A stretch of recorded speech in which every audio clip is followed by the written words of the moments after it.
اللہ पाक कुरान में फरमाता है कि कुल्लू नफ्सिन जायकातुल मौत, हर नफ्स जंदार को मौत का जायका चखना है। कोई भी अपनी मौत से भाग नहीं सकता। जिसकी मौत का वक्त जहाँ भी बराबर आएगा उसकी मौत वहाँ पर आ जाएगी। हम लोगों में आज अक्सर ये सोच पाई जाती है कि अभी बहुत ज़िंदगी है, 50 से ऊपर जाकर अल्लाह की इबादत करेंगे, नमाजें पढ़ेंगे, रोज़े रखेंगे, तहज्जुद की नमाज पढ़कर अल्लाह को राज़ी करेंगे। लेकिन मेरे दोस्तों, मौत का एक वक़्त मुकर्रर है, किसी वक़्त भी आ सकती है। लहज़ा गुनाहों से बचते रहें और अल्लाह की इबादत करते रहें। अपने गुनाहों की अल्लाह से माफ़ी मांगते रहें। जो कोई इस आर्जी दुनिया को अपना मुस्तकिल ठिकाना समझकर अल्लाह और उसके रसूल सल्लल्लाहु अलैहि वसल्लम की नाफरमानी में अपनी ज़िंदगी गुजार देता है, जब उसे कब्र में उतारा जाता है तो अल्लाह का सख्त, आंखों को फाड़ देने वाला, दिल को जगड़ लेने वाला, रूह को तड़पा देने वाला अज़ाब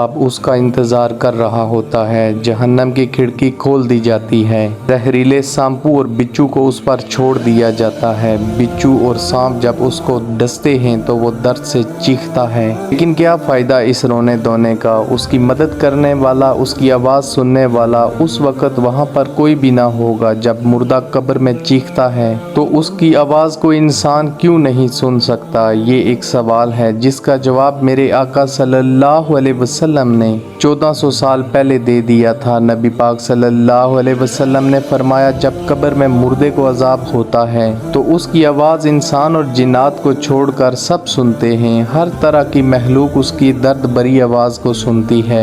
नबी पाक सल्लल्लाहु अलैहि वसल्लम का इरशाद मुबारक है, इंसान अगर मुर्दे की चीखो पुकार सुन ले तो वो कभी भी अपने मुर्दों को कब्र में दफन ना करे। लोग पसंद करेंगे कि अपने मुर्दों को जंगलों में फेंक दें, लेकिन उसे दफन ना करें। अगर दफन करें भी तो उसको अकेला दफन ना करें। अल्लाह और उसके रसूल सल्लल्लाहु अलैहि वसल्लम की नाफरमानी करने वालों को कब्र में सख्त अजाब पकड़ लेगा। वहाँ कोई ऐसी ताकत आपके पास नहीं होगी जो इस अजाब से आपको बचाएगी।